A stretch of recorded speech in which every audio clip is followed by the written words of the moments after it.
Thank you, Ate Didang. Kuya, Salamat. Anak, okay ka lang ba?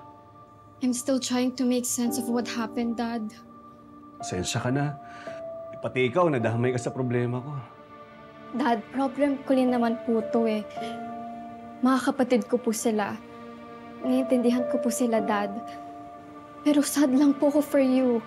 I know how much this is hurting you. Alam mo, anak, ang pinakamasakit talaga yung kahit galit na galit sila sa akin, gusto ko pa rin silang yakapin. Kung hindi lang sana talaga kalabisan sa Diyos na hingin na magkaayos kami ng mga kapatid mo katulad ni Pelma at saka ni Colleen. I hope so too, Dad.